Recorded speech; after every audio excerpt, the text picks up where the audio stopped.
Alhamdulillahi Rabbil Alameen. Yesterday is the 2nd of July. We're dealing with a discussion today is called, it's one of Malcolm X's terms. He used to use the term relating to Roy Wilkins and Abernathy and all of these people, even at one time, Martin Luther King. He referred to them as hand-picked Negroes. You know, like you hand-pick fruit, you know, hand-picked Negroes. And in those days, it meant that the Negroes that had been hand-picked, you know what I mean, and put into place. And when people heard about it, they realized what he was talking about. Okay, whether they believed it or not, it was another subject. Now, the talk that we're talking about today is hand-picked Negroes, because we have hand-picked Muslims today. And some of the things I'm going to talk about relates to the so-called famous Muslims that are in place all around the United States. Some of the Muslims that are in organizations, leaders of organizations, some of these Muslims would relate to people that could have, should have spoken up for the Native American Islamic community. When I'm saying that, that means indigenous Muslims, Muslims who were born and raised in America. But we find that the Muslims around the country have been, let's say, sold out their birthright. When they accepted Islam, you know, and came to Islam, it was a very strange phenomenon in America. And in the early days, the Muslims in America were definitely mostly African American. In the later years, many immigrant Muslims began coming to America. And at first, most of the immigrants were very happy and shocked to see that there were Muslims here in America. Now, most of the Muslims in America who were immigrants, they didn't come here to establish Islam. They came here for a job, they came here to get an education. That's what they came here for. But in the meantime, the first Muslim Student Association presence in about 1963. It was a small group, and they made a bold step. They established the MSA, Muslim Student Association of the United States and Canada. Before that time, it was mainly three big groups. It was the Nation of Islam, which most of us transferred through that. It was the, let's call the, even in the early years, it was the immigrant community, and then it was the so-called Sunni community. The Dar al-Islam movement, Islamic Party, those were African American Sunnis. And they had an agenda. In those days, the movements had an agenda. They were going somewhere. They were generally transformational and revolutionary. They wanted to change America. So,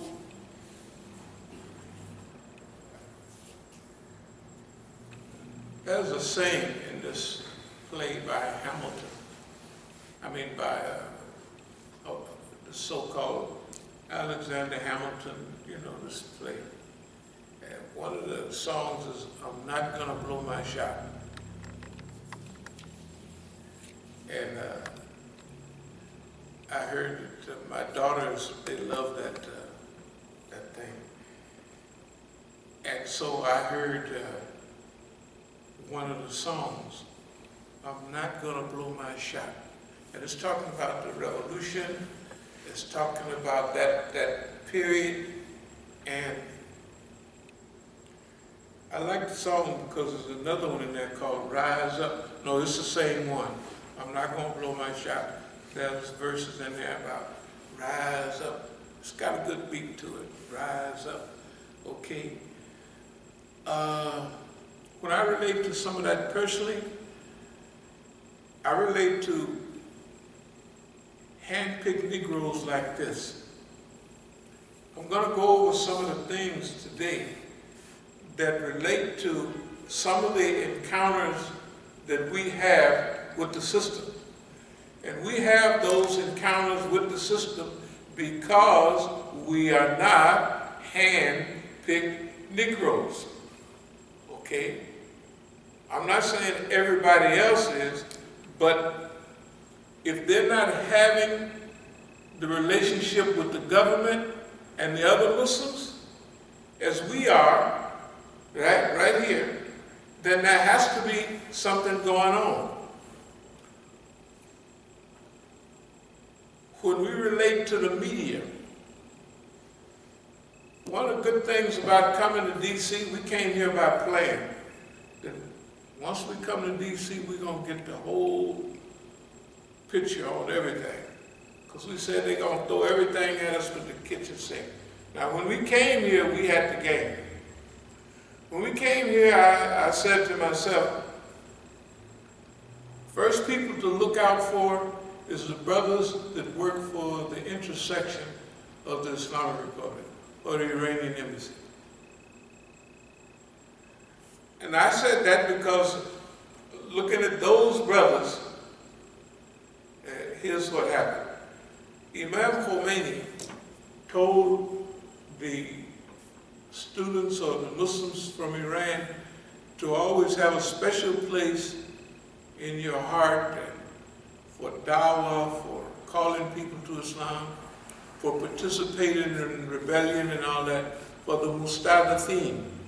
Mustadafin are those people who are weak, ill-treated, and oppressed. That's what mustadafin, the word daif, like a hadith is daif, that's a weak hadith. Mustadafin is the root word, daif is the root word of mustadafin, those who are weak and oppressed in the land. So that means the Iranians in the early years would be wide open for black infiltration, which, when I came here in 1989, that was 9 years after the revolution, the Daftar had only 2 brothers still working there, African Americans. Before it was tons of them. Now they was moving everybody out, and they had moved them out. And there's one brother that was still there, and there was another brother with him there, or from time to time. But after a while, they was gone too, because they developed an Iranian-only policy, people that worked in the intersection. And in a way, they was right. Why? Because you're in America, the people that you're going to come in contact with, the people that's going to surround you, that's going to envelop you, will be members of the United States government or their students. That's the way it is. So when I came here, I said the first thing I'm going to do is check out who is work for the Iranian government. The other thing is, or work down at the Daftar. So I would know automatically, or I would have, according to my own reasoning,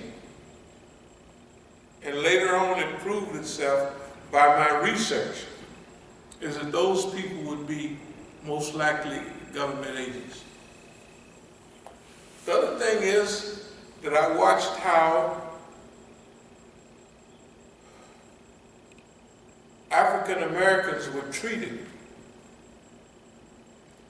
The first thing is they have a big school out there called Islamic Education Center. Have you ever been out there? No, I haven't. The IAC. Yeah, Oh, it's a big show. Big show. And it's a big, rich joint.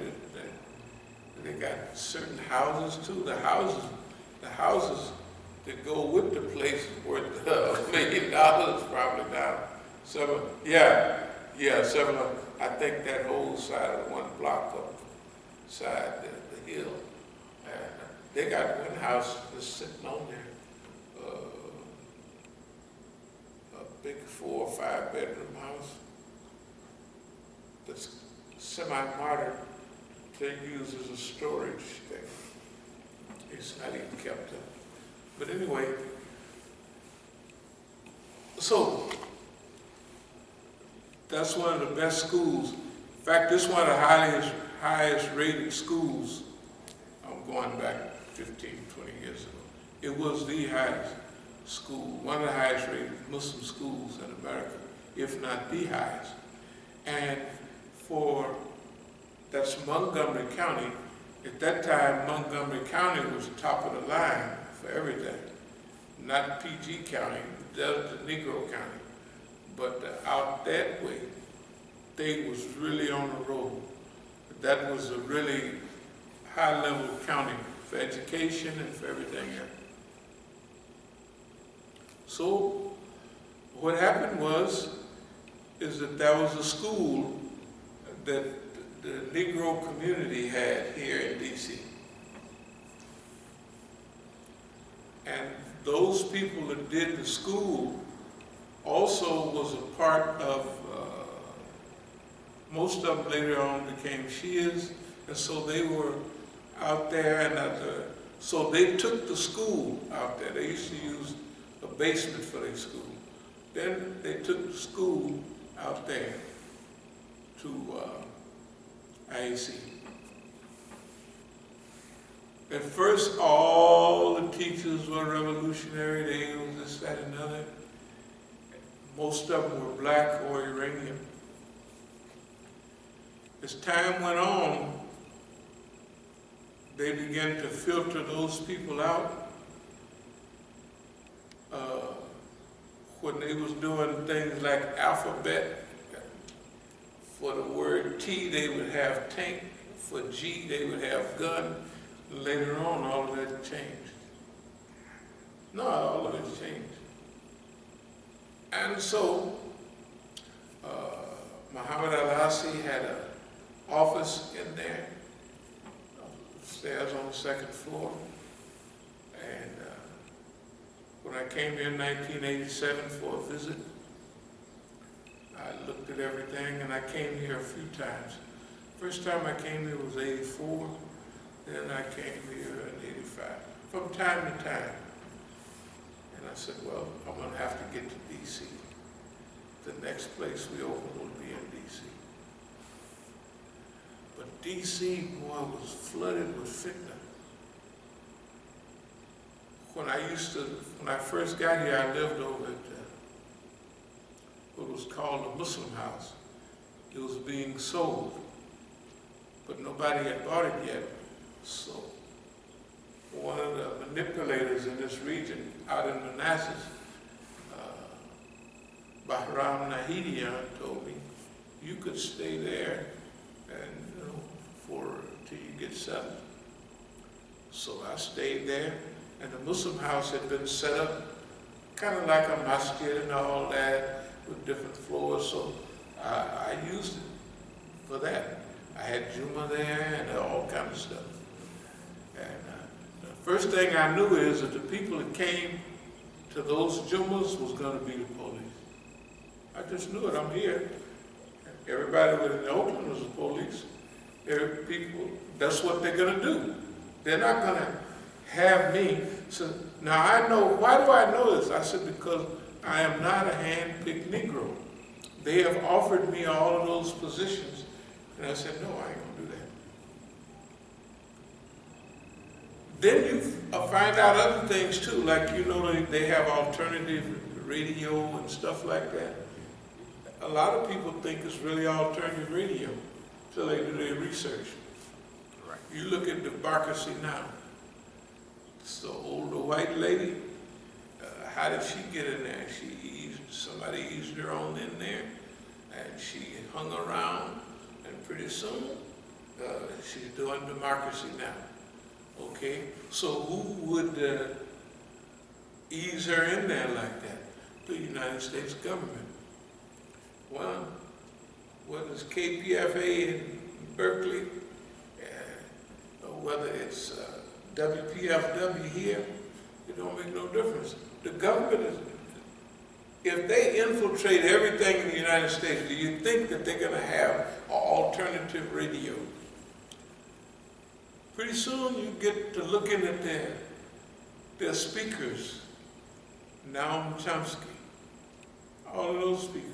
They have their particular people, and they speak there. There's people out there with Muslim names. One of them, when the UN in September, they always meet with the presidents of every country in the world. They come and they give a speech. So we used to get invited up there every time because the president of Iran would come and they would invite two groups of people. One, they would invite the activist Muslims. And they would come and they would have one night with the president. Then they would invite the Iranians from all over the U.S. They would invite them, and they would come and go through their little program. So when I would go up there, I was there maybe just about 3 or 4 years. I would say 4 years ago, maybe. Might have been about 5 years ago. After the program was over, it was late at night. So the first train to go back to D.C. was around 5 o'clock. So we stayed in a couple of the Iranian brothers' room in the hotel. We just cruising and waiting. And this guy, this reporter, WPFW, could see how plugged in I was with Iran. And if there was a Negro that had more authority and that type of thing, it was me. When he came back here and he gave when he was talking on the radio, he ain't mentioned none of that. He mentioned, you know, people like the National Negro. And then you gotta remember, the National Negro, all of those are hand-picked Negroes. Right. They're hand-picked Negroes. Can you imagine that everybody goes through a sifter? Now, that don't mean that every baseball player is hand-picked. He's hand-picked by how he can play baseball, and if he got the right attitude, we'll take it, right? That was up until a couple of years ago. The sports people are, for whatever reason, everybody's speaking up on this go-round. Yeah. May Allah bless them. That wasn't during the Jim Brown, Muhammad Ali period back in '66 and all that. They had a group of African-American sports figures that would speak out on black issues. But after that, the people got quiet, and we went a whole 50 years all of a sudden. You could tell if Kaepernick 5 years ago, whatever it was, took a knee, and they kicked him out. He ain't played for 3 years, let's say 3 or 4 years ago, right? Now, they only mentioned this person once or twice on the radio, Mahmoud Abdul Rauf. He's the one that spoke out first on Zionism and all of that. Right, He yeah. didn't, hey, no play at all. But now, they all speaking out. And not only that, their doggone bosses we're cheering for the Black Lives Matter and thank the Lord. I can't go without saying, when I saw Nancy Pelosi with a kente cloth on, taking a knee, I almost fell down laughing. In fact, I think I did. It's just ridiculous. But anyway, let me get to the point of hand-picked Negroes. First of all, we're not here to call everybody out, but in a way,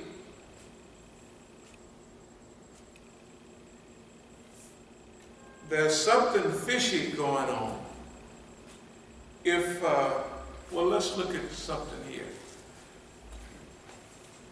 This right here is actually they made a type of a magazine. This is from South Africa. This is a trip I took in the summer of 2013. This is Avondale School. You see all these beautiful young ladies here? They're all Africans. They all have perfect hijab. The only thing about it is none of them were Muslim. None of them were Muslim, but they were going to a Muslim school. And I'm sure the people would be hoping that they would eventually... Now, when I got back home, I took this picture and I showed it to my daughters.